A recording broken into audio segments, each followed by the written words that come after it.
¿Cómo les va? Muy buenos días. Como fue anunciado por Adriana del Capellán, ya recibimos en nuestra entrevista Buen Día a Gabriel O'Donnell, economista de CPA Ferrer. ¿Cómo le va? Buenos días, gracias por venir. Muchas gracias por la invitación. Hace tiempo que lo veníamos buscando.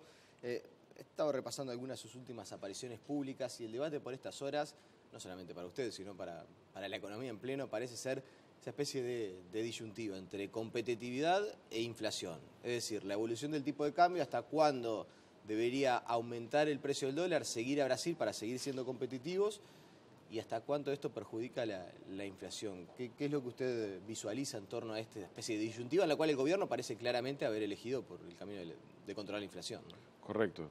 Efectivamente, el nivel de inflación que está cercano al 10%, 9,5%, en la medida que ha sido el compromiso que ha mantenido las autoridades en los últimos años de que la inflación no supere el 10%, dado que hay un conjunto de factores que disparan modificaciones salariales que podrían introducir a la inflación una trayectoria creciente, es como el nivel máximo al que la inflación puede llegar. Estamos en 9,5% de inflación, o sea, estamos muy cerca de ese rango, pero al mismo tiempo lo que está ocurriendo, por un lado, en que en Brasil el dólar se ha depreciado, mejor dicho, el real se ha depreciado fuertemente como consecuencia de la inestabilidad macro y las dificultades para corregir la situación económica en Brasil. Y por otro lado, el dólar se ha estado fortaleciendo a nivel global. Todo eso le introduce presión al mercado de cambios local y las autoridades parecen estar decididas, al menos desde julio a la fecha, a evitar que el tipo de cambio vaya más allá de un cierto nivel que arriesgue que la inflación supere el 10%. Y por eso es que hemos visto al Banco Central interviniendo en el mercado de cambios, vendiendo dólares, y por otro lado, el Banco Central realizando algunas operaciones de anticipación de compra de instrumentos financieros en pesos para evitar que esos pesos se vuelquen sobre el mercado de cambios en el futuro. Básicamente con un compromiso de mantener la inflación, el tipo de cambio por debajo del nivel que dispararía la inflación por encima de 10. ¿Se puede esperar que esto se modifique después de que eventualmente en el mensaje presupuestal está previsto establecer como tope inflacionario para disparar estos aumentos salariales el 12%? Hay una pauta similar en cuanto a las negociaciones del sector privado. Después de que ese escenario esté configurado y establecido, quizás pueda haber un campo más fértil para que el gobierno afloje un poco la cincha y, aunque la inflación supere el 10%, bueno, el dólar acompañe un poco más la situación que se genera en Brasil. Las autoridades han manifestado hasta ahora que no tienen certeza de que este fenómeno de presión sobre el tipo de cambio a nivel local sea un fenómeno de naturaleza permanente. Y perciben que en la medida que en buena parte de esto está jalonado por una situación en Brasil de origen político, han aparentemente decidido esperar para ver cómo se desenvuelve esto. Y por otro lado, en la medida que están en una discusión importante a nivel presupuestal y por otro lado una discusión importante a nivel de Consejo de Salarios, estamos en pleno proceso de discusión del sector transporte, sector financiero, sector comercio, sector de la bebida, se acaba de cerrar el sector de salud. Todo eso configura un escenario de mucha presión sobre variables como la inflación y las autoridades parecen estar decididas, por un lado, a esperar a tener un poco más de información sobre lo que está ocurriendo con el dólar a nivel global y, en segundo lugar, despejar algunos de estos debates que están en transcurso y que hasta fin de año tendrían lugar.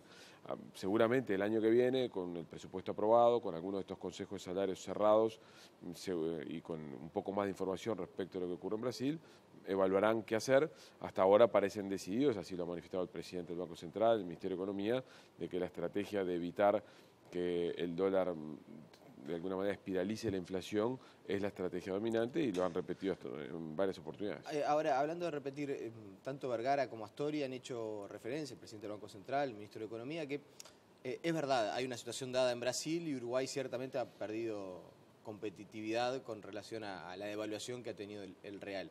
Ahora, ciertamente lo que dicen las autoridades es, si comparamos con otros mercados emergentes, la evolución del dólar en Chile, en México, en Colombia, más o menos ha sido similar a la de Uruguay. ¿Esto es así? Bueno, Chile, Colombia... Como que aíslan el fenómeno de Brasil como una situación excepcional. No, es correcto. A ver, en primer lugar, efectivamente la depreciación de la moneda en Brasil es mucho más intensa, producto de una situación macroeconómica muy frágil, un déficit fiscal muy elevado y una situación política que no parece ponerle fin o no le parece poner una prueba clara respecto de cómo resolver este problema. Por lo tanto, Brasil está sometido a una alta tensión, producto de estos desequilibrios, producto que está muy expuesto a la economía china y en Brasil el real se ha depreciado 77% en un año, una cifra muy importante. En otros mercados no, pero Colombia, México y Chile son sucesos irrelevantes para un país como Uruguay en la medida que no pesan en el comercio. O sea que los países que nosotros tenemos que tener en cuenta son países que son socios comerciales relevantes o competidores relevantes. Cuando uno mira China, el primer socio comercial, tenemos un nivel de competitividad medido por el tipo de cambio real relativamente estable, pero con China nosotros vendemos productos commodities donde el factor dólar pesa relativamente menos. Con Brasil es nuestro segundo socio comercial, un desvío de casi 40% en precios en dólares respecto a lo que es el promedio histórico. Con el tercer socio comercial, que es la Unión Europea, tenemos un nivel de desvío de más del 20%, con competidores como es Australia, con Nueva Zelanda, niveles similares, con Estados Unidos niveles del 19-20%. O sea, no hay ningún indicador razonable que no sugiera y nos deje muy claro que Uruguay está caro en dólares. Por lo tanto, Uruguay tiene que abaratarse en dólares. La pregunta es, ¿cómo lo vamos a hacer? De hecho, lo estamos haciendo, no es que no lo estemos haciendo. Uruguay, la inflación ha estado creciendo menos que el tipo de cambio en el último año. La cuestión es que lo estamos haciendo a una velocidad menor a la que lo están logrando hacer otros competidores. Yo creo que esta discusión está saldada. Uruguay no puede resignar competitividad. Uruguay tiene que abaratarse en dólares. La discusión que en todo caso tiene el gobierno en su interior y eventualmente los analistas opinamos es con qué ritmo, con qué velocidad y si se hace más rápido o menos rápido, qué implicancias tiene sobre otras variables de la economía. ¿Y hay un escenario similar al del 99? Bueno, yo quiero ser enfático en esto. No hay ningún indicador de variable stock que sea parecido al del 99. Cuando uno mira la deuda por plazos, cuando uno mira la deuda por monedas, cuando uno mira el nivel de reservas, cuando uno mira en qué está constituida la deuda del sector público, si es tasa variable o tasa fija, cuando uno mira la solidez del sistema bancario, cuando uno mira la rigidez cambiaria, uno no puede concluir otra cosa que la situación es sustancialmente distinta a la que teníamos a mediados del 99. Sin embargo, hay algunos factores que se parecen. ¿Qué son los factores que se parecen? En primer lugar, que Brasil ha depreciado aceleradamente la moneda y nos ha dejado con un problema de precios relativos muy claros. Y en segundo lugar, que Argentina se aproxima a hacer una corrección cambiaria, en mi opinión, importante en los primeros meses del año que viene. Por lo tanto, la lección aprendida que nosotros tenemos del pasado es que no podemos tener precios en dólares muy diferentes a la región, porque cuando lo mantenemos por un tiempo, la corrección se produce y de manera abrupta. O sea, lo bueno que tenemos o la ventaja que tenemos respecto al 99 es que estamos mucho mejor preparados para gestionar esa transición, porque no tenemos rigidez cambiaria, o sea, no hay un compromiso sobre el tipo de cambio, porque tenemos un conjunto de reaseguros construidos a lo largo de estos últimos 10 años por la política económica, lo cual nos permite tener un poco más de flexibilidad para movernos en este mundo, pero no nos impide movernos. ¿Y la suerte de Argentina dependerá de quién gane las elecciones? Usted mencionaba al pasar, se vienen cambios económicos en la República Argentina. ¿Depende de quién gane o no? No, en mi opinión, cualquiera de los tres candidatos van a introducir modificaciones al manejo macro, que básicamente van por un progresivo y arreglo de la situación fiscal, que tiene un déficit fiscal de Argentina, no el oficial, sino el verdadero, de en torno al 6-7% del PIB, eso requiere una corrección importante, que va a suponer una corrección de las tarifas de los servicios públicos, lo que no sabemos si eso va a ser de manera gradual o de manera más intensa. Seguramente veremos una unificación cambiaria, lo que supone mover el oficial a nivel del paralelo, y eso supone una depreciación importante de casi 50% de la moneda, y seguramente veamos un intento de arreglo con los holdouts, que yo creo que tiene algunas chances de llegar a buen puerto. O sea que Argentina también va a devaluar. Argentina va a... En realidad lo que va a hacer es seguramente sincerar el mercado cambiario, haciendo que el tipo de cambio oficial converja al tipo de cambio paralelo, y hoy la distancia que hay es de ese orden que yo te señalaba, y por lo tanto eso supone una devaluación en escalón de ese nivel. Para que la gente que está del otro lado entienda, dice, todo muy lindo, este es el escenario, tenemos un problema con Brasil, Argentina va a ir más o menos por el mismo lugar, nosotros vamos a una velocidad, los analistas dicen de una manera, el gobierno de otra, pero para que la gente tenga una referencia, el dólar, ¿a qué precio podría estar hoy en un nivel óptimo? ¿A qué precio debería estar hoy en un nivel óptimo? Bueno, no existe un nivel óptimo, sino simplemente existe cuál es el valor que de alguna manera parece ser más frecuente en el pasado y que por lo tanto sería un nivel de equilibrio. Uruguay requiere, no podemos tomar a Brasil como referencia solamente porque Brasil es un país que atraviesa una situación específica. Por lo tanto, si nosotros tuviéramos que hacer una corrección para alcanzar a Brasil, tendríamos que hacer una corrección demasiado extraordinaria. Yo diría que un nivel de dólar por encima de los 36, 37 pesos, no hoy, sino en un plazo inferior a un año, es un nivel que con la inflación esperada nos pondría en una situación, digamos, no de competitividad, digamos, segura o a niveles como las que teníamos hace unos años, pero por lo menos nos sacaría de esta zona de excesiva presión. De todas maneras, esto no es un pronóstico, es simplemente un número de dónde debería estar ubicado el tipo de cambio en un plazo X, como para quitarle presión al fenómeno de competitividad. Yo creo que lo que más importante que las personas tienen que tener claro es que el dólar va a moverse al alza, se va a mover más al alza que la inflación y que los salarios, y eso es lo que supone que todos nosotros, como ya lo venimos siendo, vamos a ser un poco menos ricos en dólares de lo que lo éramos en el pasado. Eso va a suponer, podemos viajar menos, podemos comprar menos electrodomésticos y menos bienes que son importados. La recomendación a la gente es no se endeude en dólares. Bueno, esa es una recomendación no de ahora, sino que ya debería haberlo. La recomendación es la gente debe endeudarse en la moneda en la que percibe sus ingresos. No debe tener descalzado sus obligaciones respecto de sus ingresos. Esa es una recomendación que creo yo que en líneas generales tanto las empresas como el gobierno y como las familias en general han seguido en los últimos años, y esa es una de las razones por las cuales no ese es uno de los riesgos menores que están mitigados respecto del pasado, porque hoy tanto el crédito de las familias como el crédito de las empresas como el propio endeudamiento del sector público aprendió la lección de las últimas dos crisis y el nivel de endeudamiento es menor y sobre todo el nivel de dolarización de esa deuda es menor. ¿Complicaría mucho más que Brasil eventualmente más calificadoras de riesgo lo declararan como... Bueno, ¿o le sacaran el grado inversor? Bueno, efectivamente... ¿Se podría profundizar la crisis en Brasil? Sí, porque una segunda rebaja de calificación de deuda en Brasil ya lo vuelve no elegible para muchos fondos institucionales y por lo tanto Brasil se le podría agregar al problema de un alto déficit fiscal un problema de acceso a fuente de financiamiento para ese alto déficit fiscal. Por lo tanto, efectivamente, lo de Brasil podría empeorar si no hay una claridad respecto de cuál es el rumbo. Y lamentablemente lo que todos estamos esperando es que no va a haber una claridad a corto plazo porque la magnitud de la crisis política no le está permitiendo a la presidenta Rousseff trazar un rumbo claro ni construir los acuerdos necesarios. Por tanto, nosotros esperamos un primer semestre del año que viene complejo en Brasil, turbulento en Brasil, y esa es la razón por la cual creemos que la política macroeconómica uruguaya debe ir reaccionando, debe ir adecuándose a esa nueva realidad para evitar que tengamos que terminar adecuándonos de manera más abrupta. Claro. Desde que se empezó la discusión presupuestal, incluso también las pautas salariales en el sector privado, el escenario se ha deteriorado. Correcto. ¿Debería haber operado el gobierno algún cambio, ya sea a nivel del mensaje presupuestal o eventualmente también en las pautas de negociación del sector privado para adecuar esa situación que hoy tenemos a la que se daba cuando se dieron a conocer las pautas o el presupuesto? Mire, desde el punto de vista técnico, no hay duda que sí.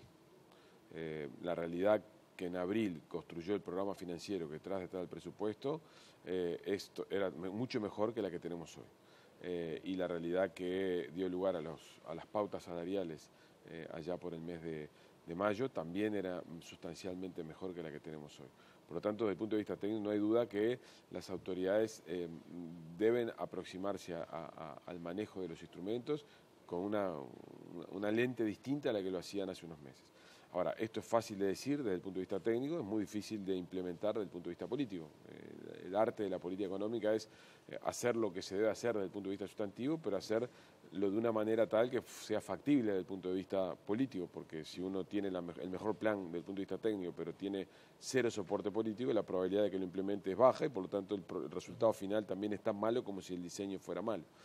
Por lo tanto, lo que yo creo que dado las circunstancias en las que estamos hoy, no hay que discutir sobre qué debería haber ocurrido, sino qué es lo que es mejor que ocurra, y lo que es mejor que ocurra, dadas las restricciones políticas que están planteadas en el país, es que el Parlamento apruebe el presupuesto en los lineamientos que han sido remitidos por el Poder Ejecutivo.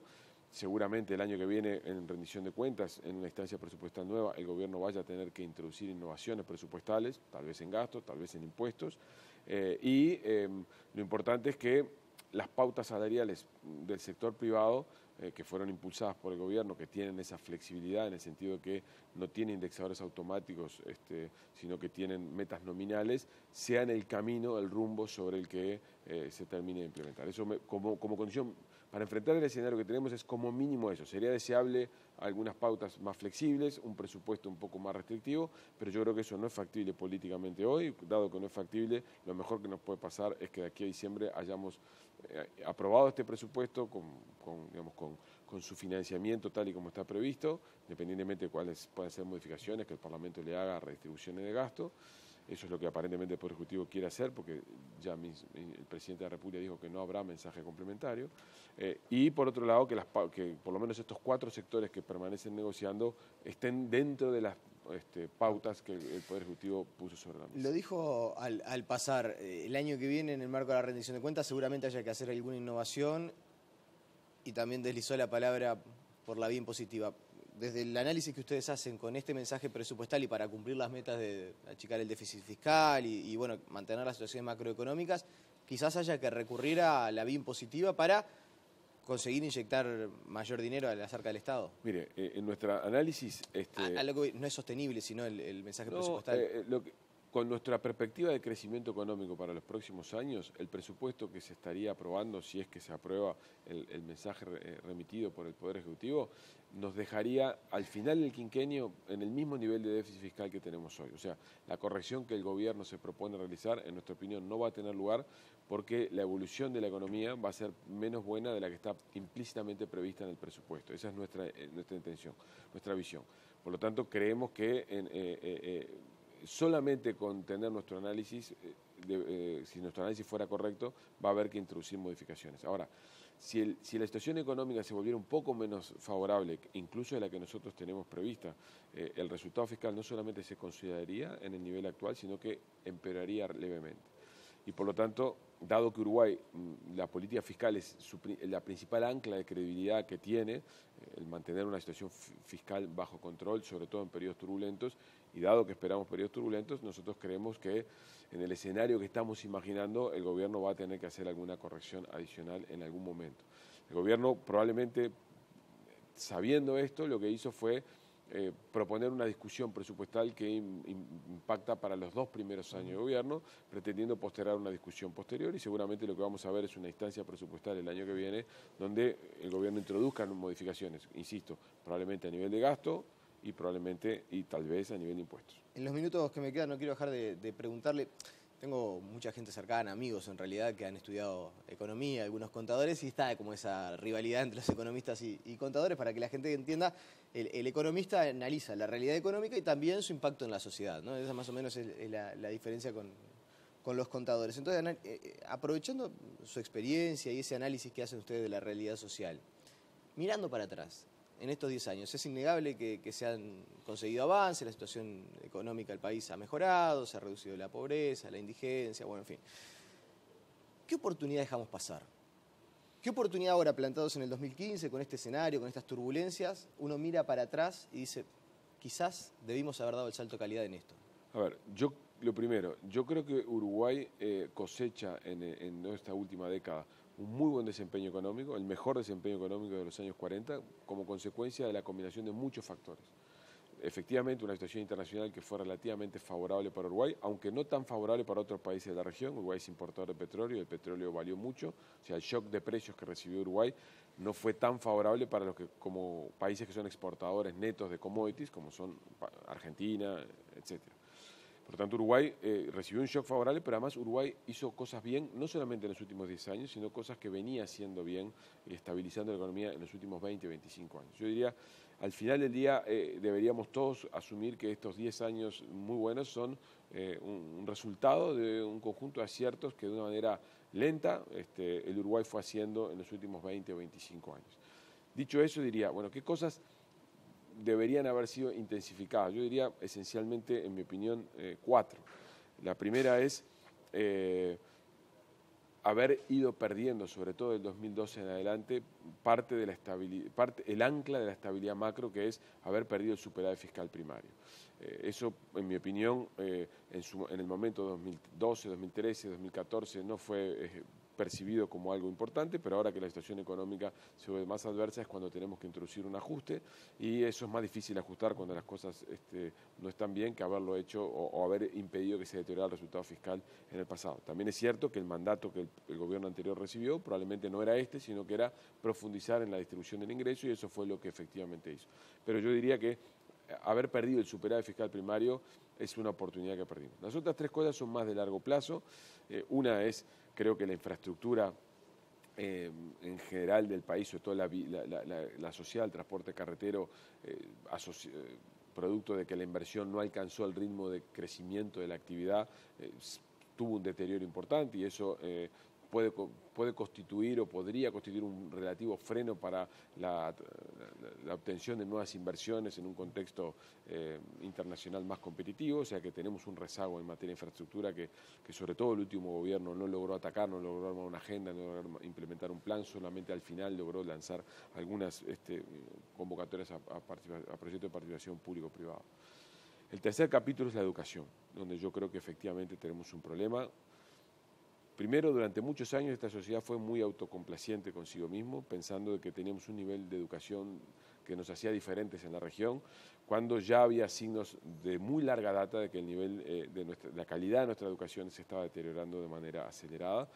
Uruguay, como todo país pequeño, requiere de una calificación de su mano de obra para poder competir en el mundo internacional, y si bien todavía tenemos a nivel de la población económicamente activa niveles de educación media relativamente razonables y competitivos, todo lo que nos indica los datos del sistema educativo nos dicen que hacia adelante tenemos un problema en gestación, no solamente porque esas personas no tienen las habilidades o algunas de esas personas no tienen las habilidades como para poder insertarse competitivamente en el mundo, y eso nos va a restar oportunidades, sino porque esas mismas personas no van a tener las habilidades como para poder defenderse en la vida y por lo tanto acceder a niveles de ingreso más elevados y por lo tanto a cohesionar la sociedad. O sea, el sistema educativo creo que tiene un problema y que tenemos un largo retraso, y después de 10 años de gobierno del Frente Amplio no hay, en mi opinión, claridad de rumbo, no hay claridad respecto de lo que hay que hacer, hay mucha confusión al respecto, y en mi opinión el sistema político en sí mismo no tiene ni siquiera un diagnóstico claro sobre qué hacer.